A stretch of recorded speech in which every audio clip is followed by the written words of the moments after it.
আদানীৰ সৈতে সম্পৰ্ক আছে অসমৰ মুখ্যমন্ত্ৰী ডক্টৰ হিমন্ত বিশ্ব শৰ্মাৰ। বদৰুদ্দিন আজমলে অসমৰ ৰাজনীতিত যি স্ক্ৰিপ্ট লিখিছে সেই স্ক্ৰিপ্টত অভিনয় কৰি গৈছে মেহমুদ মাদানীয়ে। এসময়ত বদৰুদ্দিন আজমলক লগত লৈ হিমন্ত বিশ্ব শৰ্মাই অসমৰ ৰাজনীতিত যি কুটিল ৰাজনীতি কৰিছিল সেই একেই ৰাজনীতি এতিয়া মেহমুদ মাদানীক লগত লৈ কৰিব বিচাৰিছে হিমন্ত বিশ্ব শৰ্মাই। মুখ্যমন্ত্ৰী হিমন্ত বিশ্ব শৰ্মাৰ বিৰুদ্ধে সৰব হৈছে লুৰিণজ্যোতি গগৈ। লুৰিণজ্যোতি গগৈয়ে মন্তব্য কৰিছে যিহেতু এতিয়া বদৰুদ্দিন আজমল অসমৰ ৰাজনীতিত কাম নিদিয়া হৈছে সেয়ে এতিয়া মেহমুদ মাদানীক লগত লৈ অসমত কুটিল ৰাজনীতি কৰিব বিচাৰিছে হিমন্ত বিশ্ব শৰ্মাই। মেহমুদ মাদানীৰ সৈতে সুসম্পৰ্ক আছে মুখ্যমন্ত্ৰী হিমন্ত বিশ্ব শৰ্মাৰ। পূৰ্বে বদৰুদ্দিন আজমলৰ মুখ দেখুৱাই কুটিল ৰাজনীতি কৰিছিল মুখ্যমন্ত্ৰীয়ে। এতিয়া মাদানীক লৈ একেই ৰাজনীতি কৰি আছে অসমৰ মুখ্যমন্ত্ৰীগৰাকীয়ে। আজমলে বিজেপিৰ বি টিম হৈ কাম কৰিছিল। আজমলে যেতিয়া অসমৰ ৰাজনীতিত কাম নিদিয়া হ'ল তাৰ পিছতে এতিয়া মেহমুদ মাদানীক লগত লৈ ৰাজনীতি কৰিব বিচাৰিছে ডক্টৰ হিমন্ত বিশ্ব শৰ্মাই। মুখ্যমন্ত্ৰীগৰাকীৰ বিৰুদ্ধে সৰব হৈছে অজাপৰ সভাপতি লুৰিণজ্যোতি গগৈ। অসমৰ ৰাজনীতিত বদৰুদ্দিন আজমলে এতিয়া স্ক্ৰিপ্ট লিখিছে। সেয়ে মাদানীয়ে বদৰুদ্দিন আজমলে লিখা স্ক্ৰিপ্টত অভিনয় কৰি গৈছে বুলি লুৰিণজ্যোতি গগৈয়ে মন্তব্য কৰিছে। হিমন্ত বিশ্ব শৰ্মাই ইমান দুৰ্বল ৰাজনীতি কৰিব বুলি অসমৰ ৰাইজে ভবা নাছিল। সংবিধানৰ নামত শপত লোৱা মুখ্যমন্ত্ৰীয়ে মুকলিকৈ কৈছে সাম্প্ৰদায়িকতাৰ কথা। সংবাদমেলযোগে মুখ্যমন্ত্ৰীৰ বিৰুদ্ধে সৰব হৈছে অজাপৰ সভাপতি লুৰিণজ্যোতি গগৈ। জনাইছো এটা গুৰুত্বপূৰ্ণ খবৰ। মুখ্যমন্ত্ৰী ডক্টৰ হিমন্ত বিশ্ব শৰ্মাৰ বিৰুদ্ধে এইবাৰ সৰব হৈছে লুৰিণজ্যোতি গগৈ। মেহমুদ মাদানীৰ সৈতে সুসম্পৰ্ক আছে অসমৰ মুখ্যমন্ত্ৰী হিমন্ত বিশ্ব শৰ্মাৰ।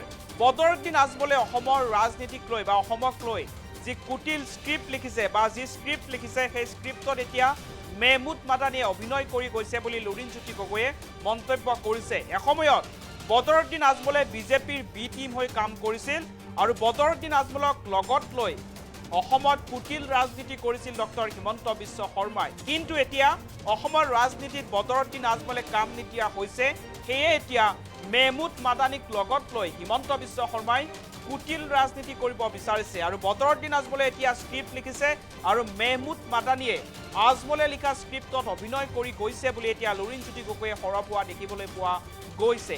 লুৰিণজ্যোতি গগৈৰ মন্তব্য আছে, মন্তব্য আগবঢ়াইছো। অসমৰ মুখ্যমন্ত্ৰী বিজেপি দলৰ কেইবাগৰাকীও মন্ত্ৰী বা তেওঁলোকৰ কেইবাগৰাকীও প্ৰবক্তাই এটা বিষয় মানুহৰ মাজলৈ আনি জনগণক বিভ্ৰান্ত কৰিবৰ কাৰণে উঠি পৰি লাগিছে। সাম্প্ৰদায়িকতাৰ পৰিৱেশ সৃষ্টি কৰিবৰ কাৰণে এটা সময়ত যেনেকৈ বদৰুদ্দিন আজমলক তেওঁলোকৰ বি টিম হিচাপে ব্যৱহাৰ কৰি মানুহক জনগণক বিভ্ৰান্ত কৰি আছিলে,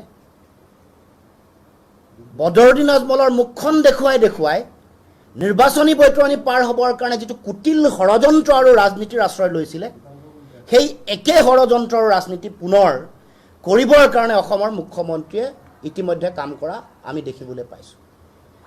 সাম্প্ৰদায়িকতাৰ সকলো বিষয়ত যেতিয়া বিফল হৈছে, সকলো বিষয়ত যেতিয়া ধৰা পৰিছে জনগণৰ আগত অতি নিৰ্লজ্জভাৱে, তেতিয়া লগে লগে শেহতীয়াকৈ তেওঁ এটা বিষয় মানুহৰ মাজলৈ আহিছে। বিষয়টো হৈ গ'ল মাদানী। জমিয়ত উলেমা হিন্দৰ অসমৰ সভাপতি যিগৰাকী আছে বদৰুদ্দিন আজমলৰ ৰাষ্ট্ৰীয় সভাপতিগৰাকী হৈ গ'ল মেহমুদ মাদানী। এতিয়া লিংকটো আপোনালোকে গম পাইছেনে? যিটো জমিয়তৰ অসমৰ সভাপতি বদৰুদ্দিন আজমল চাহাব, যি বদৰুদ্দিন আজমল চাহাবক ব্যৱহাৰ কৰি হিমন্ত বিশ্ব শৰ্মাই এফালে ব্যৱসায়ো চলাব দিছে, আনফালে ৰাজনৈতিকভাৱেও ব্যৱহাৰ কৰিছে, হিন্দু মুছলমানৰ বিভাজনৰ ৰাজনীতি কৰি ভোটটোও লৈ আছে, নিৰ্বাচনৰ বৈতৰণি পাৰ হৈও আছিলে। আজমল যেতিয়া কাম নিদিয়া হ'ল, বদৰুদ্দিন আজমলক যেতিয়া ৰাইজে বুজি পালে যে এওঁ বিজেপিৰ এজেণ্ট, এতিয়া মেহমুদ মাদানীক লৈ আনিবলৈ মুখ্যমন্ত্ৰীয়ে উঠি পৰি লাগিছে। কেইখনমান ফটো চাই লওক। এয়া বদৰুদ্দিন আজমল আৰু এয়া মেহমুদ মাদানী। আচ্ছা, মেহমুদ মাদানীৰ সম্পৰ্কটো ইমান তলতে সীমাবদ্ধ হৈ থকা নাই। তাৰ আগত তেওঁৰ পিতৃৰ লগত বাজপেয়ীৰো সম্পৰ্ক আছে। এয়া চাই লওক। তাতকৈও ডাঙৰ সম্পৰ্ক তেওঁ দেশৰ প্ৰধানমন্ত্ৰীৰ লগত 2017 চনত সাক্ষাৎ কৰিছিলে। এখন ফটো চাই লওক। 25গৰাকী ব্যক্তিৰ প্ৰতিনিধি মেহমুদ মাদানী 2017 চনত গৈ তেওঁক সাক্ষাৎ কৰিছিলে। সাক্ষাৎকৰ এই গোটেই দলটোত বদৰুদ্দিন আজমল চাহাবো আছিলে। সেইটো ডাঙৰ কথা নহয়। তাতকৈ আগত সম্পৰ্ক 2001 চনত আপোনালোকে জানে যে ভোজত এটা ডাঙৰ ভূমিকম্প হৈছিলে। ভূমিকম্পত প্ৰায় 20,000 মানুহ মৃত্যুমুখত পৰিছিলে। অত্যন্ত ভাৰতবৰ্ষৰ গোটেই যাত্ৰাটোত এটা অতি শোকাবহ ঘটনা। তাত 4 লাখতকৈ বেছি ঘৰ ধ্বংসপ্ৰাপ্ত হৈছিলে, ধ্বংসস্তূপত পৰিণত হৈছিলে। এই 4 লাখ ঘৰ বনোৱাৰ ঠিকা কাক দিছিলে গম পায়নে? আপোনালোকে জানি সকলোৱে আচৰিত হ'ব। এই 4 লাখতকৈ বেছি ঘৰ বনোৱাৰ ঠিকা মেহমুদ মাদানী আৰু সেই জমিয়ত উলেমা হিন্দক বিজেপিয়ে দিছিলে। গতিকে বিজেপিৰ লগত যিটো সম্পৰ্ক, সেই সম্পৰ্ক আপোনালোকৰ আগত মই দাঙি ধৰিছোঁ, আপোনালোকৰ আগত উন্মোচিত কৰিছোঁ। আৰু বদৰুদ্দিন আজমল চাহাবৰ লগত আমাৰ মেহমুদ মাদানীৰ সম্পৰ্ক হ'ল যিটো দাৰুল উলেমা দেওবন্দ মাদ্ৰাছা য'ত আছিলে, তাতে দুইজনে একেলগে পঢ়িছিলে। গতিকে বিৰাট গোপন সম্পৰ্ক। আৰু এতিয়া ময়ো অসমৰ মুখ্যমন্ত্ৰী ইমান কি হৈছে গম পোৱা নাই। তেওঁ যে ইমান দিনে দিনে বৰ দুৰ্বল হৈ পৰিছে। ইমান দুৰ্বল ৰাজনীতি অসমৰ মুখ্যমন্ত্ৰীয়ে কৰিব পাৰে মই ভবাই নাছিলোঁ। এই যে বদৰুদ্দিন আজমল চাহাবৰ নকল লৈয়ে যে মেহমুদ মাদানীয়ে এই কথাটো কৈছে, এই কথা প্ৰমাণ হৈ গ'ল।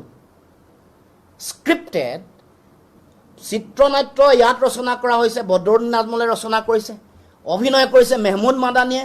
আৰু অসমতো বহুত অভিনেতা অভিনেত্ৰী সৃষ্টি কৰিছে। সেই অভিনেতা অভিনেত্ৰীসকলে আজমল চাহাবৰ নিৰ্দেশনা মৰ্মে, আজমল চাহাবৰ চিত্ৰনাট্য মৰ্মে আৰু মেহমুদ মাদানীৰ নিৰ্দেশনা মৰ্মে অসমতো তেওঁলোকে নচা আৰম্ভ কৰিছে। এই চিত্ৰনাট্য, এই নাটক বন্ধ হ'ব লাগিব।